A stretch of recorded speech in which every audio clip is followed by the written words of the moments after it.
ఈ వీడియోలో వచ్చేసి సెన్సెక్స్ ఇంకేమైనా వేరే ఇండిసెస్ ఉంటే అవి నేర్చుకుందాం. సెన్సెక్స్ అంటే ఫుల్ ఫామ్ సెన్సిటివ్ ఇండెక్స్. ఇది ఏంటంటే ఒక weighted average of what free float market capitalization of 30 companies. Weighted average of free float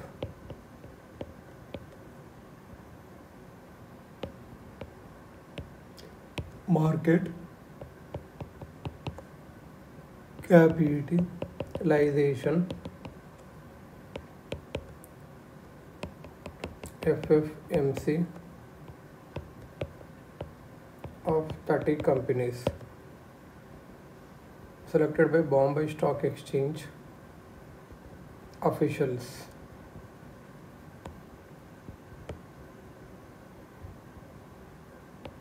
Selected by Bombay Stock Exchange officials. Nifty అంటే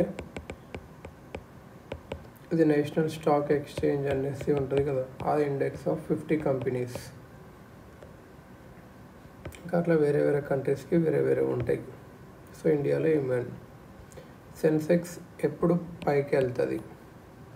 ఎప్పుడైతే ఆర్బీఐ ఈజీ మానిటరీ పాలసీ లేకపోతే చేస్తుందో, ఆర్బీఐ ఈజీ మానిటరీ పాలసీ అంటే loans చీప్గా దొరుకుతాయి, credit cards ఉంటాయి, consumers అప్పుడు ఎక్కువ స్పెండ్ చేస్తారు, కంపెనీకి ప్రాఫిట్ వస్తుంది, ఇన్వెస్టర్స్కి డివిడెండ్ ఎక్కువ వస్తుంది, ఇన్వెస్టర్స్ ఇంకా ఇన్వెస్ట్ చేస్తారు. ఇది బుల్లిష్. మంచి ఎకనామిక్ బూమ్ ఉన్నప్పుడు, పీస్గా ఉన్నప్పుడు, ప్రాస్పరిటీ, పొలిటికల్ స్టేబుల్గా ఉన్నప్పుడు, when government hikes foreign FDI పెరిగినప్పుడు కూడా సెన్సెక్స్ పెరుగుతుంది. ఏమైనా మెర్జర్ కానీ, అక్విజిషన్ కానీ, కొత్త ప్రోడక్ట్ లాంచ్ అయినప్పుడు కానీ, ఎన్విరాన్మెంటల్ క్లియరెన్స్ వచ్చినప్పుడు కానీ ఇలా పెరుగుతుంది. మరి ఎప్పుడు సెన్సెక్స్ డౌన్ వస్తుంది అంటే టైట్ మానిటరీ పాలసీ ఉన్నప్పుడు కానీ, ఇంకా వార్ కానీ, రెసిషన్ కానీ, పొలిటికల్ ఇన్స్టెబిలిటీ కానీ, బియరిష్ మార్కెట్ కానీ, గవర్నమెంట్ ఎప్పుడైతే ఎఫ్డిఐ లిమిట్ తగ్గిస్తుందో, CEO MDR still negative news ఉంటే ఇది అన్నట్టు. ఎంఎస్సిఐ అని ఒకటి ఉంటుంది.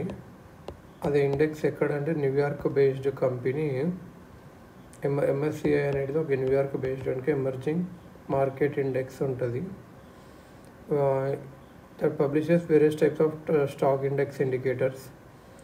It's MSCI emerging market index అనేది equity performance of 14,100+ companies in 25 emerging market countries. 25 countries ఉంటాయి ఎమర్జింగ్ మార్కెట్ కంట్రీస్లో. అందులో ఉన్న 1400 కంపెనీస్ని ట్రాక్ చేస్తుంది. ఇండియా కూడా ఉంది. రష్యన్ కంపెనీస్ని తీసేశారు ఉక్రెయిన్ వార్ వల్ల. ఎంఎస్సిఐ వెయిటేజ్ ఇండియాకి పెంచారు. బెస్ట్ ఉన్నారు ఫారిన్ ఇన్వెస్టర్స్కి. అప్పుడు ఇండియాలో ఎక్కువ కొనుక్కొని ఇంకా ఉంటుంది అన్నట్టు. ఇది అన్నట్టు మెయిన్. ఇక్కడ ఇంకొకటి ఫోర్స్ మజ్యూర్. ఫోర్స్ మజ్యూర్ అంటే ఏంటంటే ఇది ఒక ఫ్రెంచ్ వర్డ్.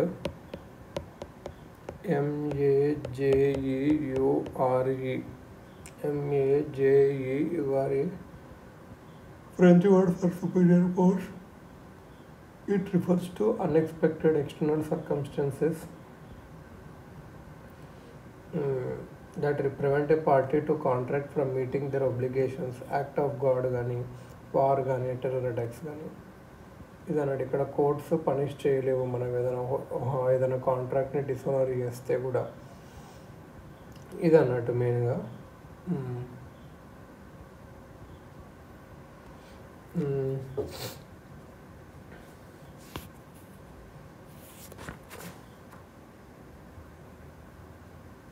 షేర్ మార్కెట్ వల్ల బాండ్ ఈల్డ్ మీద ఇంపాక్ట్ ఎలా ఉంటుంది అంటే, బాండ్ ఈల్డ్ అనేది ఏంది, మన ఇన్వెస్ట్మెంట్ చేస్తే ఇప్పుడు 100 రూపీస్ ఇన్వెస్ట్ చేసి 10 రూపీస్ ప్రాఫిట్ వచ్చిందనుకో అది బాండ్ ఈల్డ్ 10 అనుకోవచ్చు.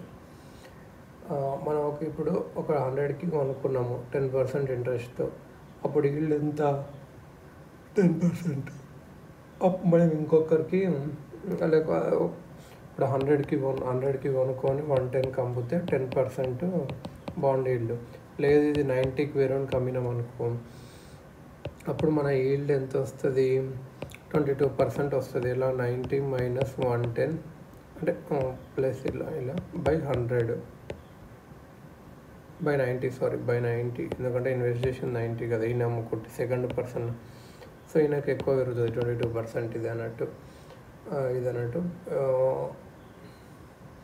ఒకవేళ బాండ్ ఈల్డ్ ఇన్వెస్ట్ అయితే ఏం చేస్తారంటే సమ్ ఇన్వెస్టర్స్ వాళ్ళ